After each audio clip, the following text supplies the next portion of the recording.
तो मैं आज फिर आपको एक और वीडियो के साथ आज आपके सामने उपस्थित हूँ। वाक्य का मैंने आपको पहली वीडियो में बताया था, उसके तत्व अंग।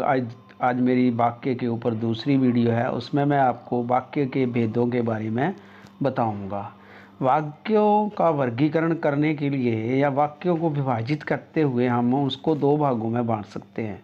पहला होता है रचना की दृष्टि से वाक्य के भेद, और दूसरा है अर्थ की दृष्टि से वाक्य के भेद।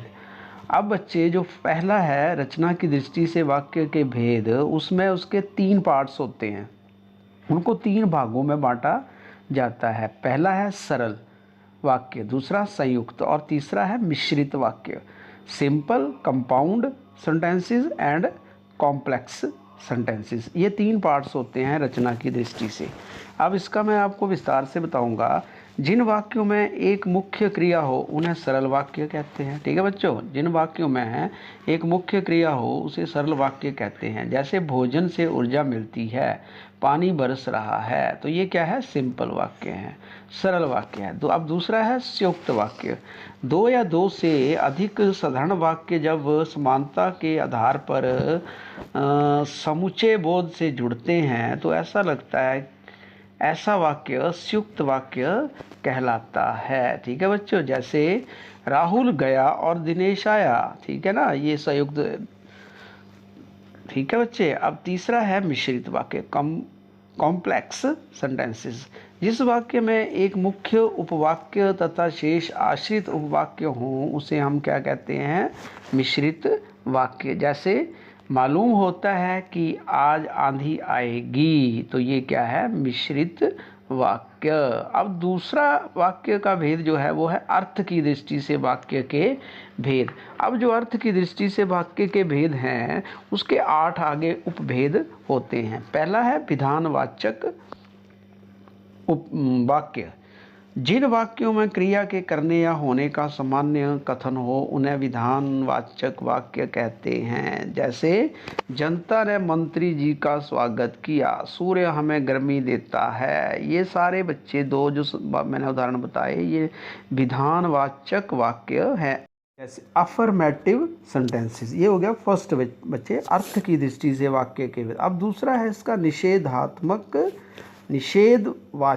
वाक्य। निषेधवाचक वाक्य जैसे नेगेटिव सेंटेंस। ठीक है बच्चे, जिन वाक्यों में क्रिया के ना करने या ना होने का बोध हो। ठीक है, जिन वाक्यों से क्रिया के ना करने या ना होने का बोध हो उन्हें निषेधवाचक वाक्य कहते हैं। जैसे वह किसी से नहीं लड़ता, श्वेता नहीं गाएगी। ठीक है, नेगेटिव। ठीक है, निषेधवाचक नेगेटिव सेंटेंसेस। अब थर्ड है बेटा प्रश्नवाचक वाक्य, जिसमें सीधा से है इंटेरोगेटिव सेंटेंसेस, इसको इंग्लिश में हम कहते हैं, पता है आप सभी बच्चों को। जिन वाक्यों से किसी कार्य अथवा विषय के संबंध में प्रश्न पूछने का बोध हो उसे प्रश्नवाचक वाक्य कहलाता है। जैसे तुम वहाँ क्यों गए थे, द्वार पर कौन है, ये प्रश्न पूछ रहा है ना उससे, तो ये इंटेरोगेटिव सेंटेंसेस हो जाता है या सेंटेंस हो जाता है प्रश्नवाचक। ठीक है। अब फोर्थ है विस्मयादिबोधक वाक्य। ठीक है, तो जिन वाक्यों से प्रसन्नता, आश्चर्य, घृणा, शोक जैसे भावात्मक आवेगों का हमें पता चले वो होता है विस्मयादिबोधक वाक्य। जैसे आह, उसके आगे साइन उसका लगा कैसा सुहावना मौसम है, ओह, ओह के आगे साइन लगा विस्मयादिबोधक का बड़ा जुल्म हो गया, ये था विस्मयादिबोधक वाक्य। अब अगला है 5वां आज्ञावाचक। ठीक है, तो इसमें जो वाक्य आज्ञा या अनुमति का बोध कराए, ठीक है, आज्ञा या अनुमति का हमें बोध कराए वो आज्ञावाचक वाक्य होता है। आप चुप रहिए, ठीक है ना, आज्ञा। तुम यहाँ से बाहर चले जाओ, ठीक है, तो यहाँ पर आज्ञावाचक वाक्य है। इच्छा सूचक वाक्य नेक्स्ट 6 जो है, जिन वाक्यों से कर्ता की कामना, इच्छा, आशा आदि का बोध हो वे इच्छा सूचक वाक्य कहलाते हैं। जैसे ईश्वर करे तुम दीर्घायु हो, न वर्ष मंगलमय हो, ठीक है ना, इच्छावाचक है।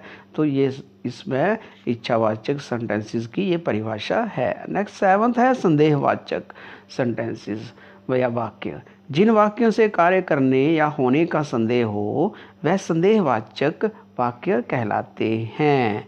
ठीक है बच्चों, तो संदेहवाचक वाक्य जैसे शायद वह आए, लगता है वह काम पूरा नहीं कर सकेगा, तो ये संदेह है। ठीक है ना, हमारे मन में संशय रहता है कि होगा या ना होगा, तो वहाँ पर संदेहवाचक वाक्य होगा।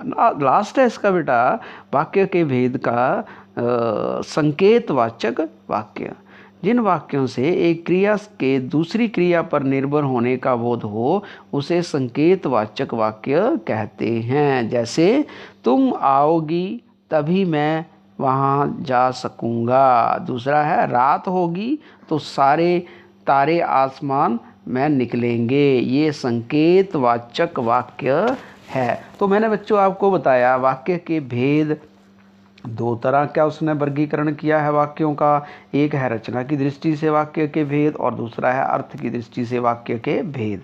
रचना की दृष्टि से 3 पार्ट्स बताए मैंने आपको विस्तार से, और अर्थ की दृष्टि से मैंने आपको 8 पार्ट बताए, 8 उसके भेद उपवाक्य बताए। ठीक है बच्चे, तो ये था बच्चे